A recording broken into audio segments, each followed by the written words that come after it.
معزز والدین، اساتذہ کرام اور پیارے بچوں، السلام علیکم۔ کیسے ہیں سب؟ امید ہے آپ سب خیریت سے ہوں گے۔ سبق شروع کرنے سے پہلے چند ہدایت برائے اساتذہ کرام اور والدین کے لیے۔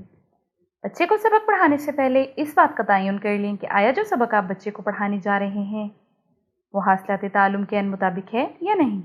اس سبق کے مطالعے کے بعد طلبہ اس قابل ہو جائیں گے کہ وہ سبق پڑھ کر اس کے متن سے متعلق سوالات کے جوابات لکھ سکیں، اپنی اور دوسروں کی پسند یا ناپسند اور دلچسپیوں سے متعلق بات چیت کر سکیں، تصاویر دیکھ کر ان سے متعلق سوالات کے جوابات دے سکیں، مکالماتی گفتگو میں حصہ لے سکیں، متن میں شامل نئے الفاظ کو اپنے جملوں میں استعمال کر سکیں، ایک جملے میں ایک سے زائد ہدایات سن کر ان پر عمل کر کے دکھا سکیں، جملوں میں ماضی، حال اور مستقبل کے لحاظ سے فعل کی پہچان کر کے بتا سکیں، سادہ جملوں کو زمانہ ماضی، حال اور مستقبل کے لحاظ سے تبدیل کر سکیں، 1 سے 20 تک گنتی اردو ہندسوں اور لفظوں میں لکھ سکیں، قدرے طویل گفتگو یا تقریر سن کر اس کے اجزاء، ابتدا، اہم نکات، نتائج اخذ کر سکیں۔ سوچیں اور بتائیں، محنت کرنا کیسا عمل ہے؟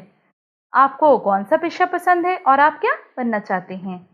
کیا آپ جانتے ہیں ہر وہ پیشہ قابل عزت ہے جس سے انسان رزق حلال کما سکے؟ شہروں میں سہولیات زیادہ ہوتی ہیں، اس لیے لوگ گاؤں چھوڑ کر شہروں کا رخ کرتے ہیں۔ برائے اساتذہ کرام، تدریسی مقاصد کے حصول کو یقینی بنانے کے لیے ہر سبق کے آغاز میں حاصلات تعلم درج ہیں۔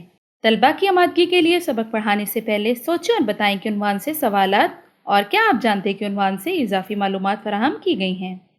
سبق کی تفہیم کو پرکھنے اور طلباء کی توجہ برقرار رکھنے کے لیے مطالعہ کے دوران ٹھہریں اور بتائیں کہ عنوان سے بھی سوالات شامل کر دیے گئے ہیں۔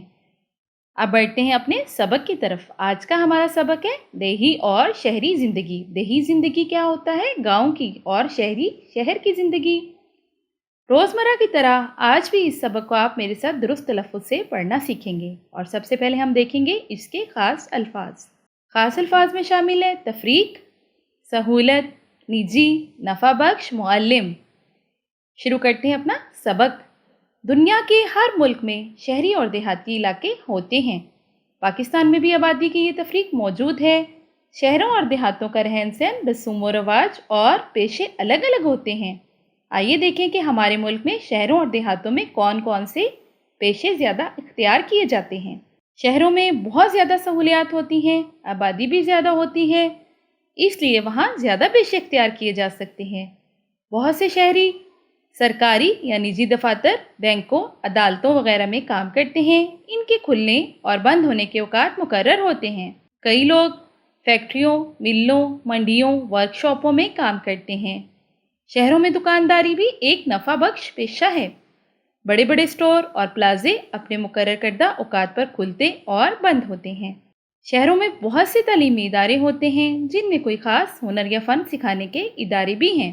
چنانچہ کئی پڑھے لکھے لوگ معلم بن جاتے ہیں۔ کئی لوگ ہوٹل کے کاروباروں سے وابستہ ہوتے ہیں۔ اس کے علاوہ شہروں میں لوگ خوانچہ فروش، دودھ فروش، سبزی فروش، ڈاکٹری اور انجینئرنگ کے پیشوں سے بھی وابستہ ہوتے ہیں۔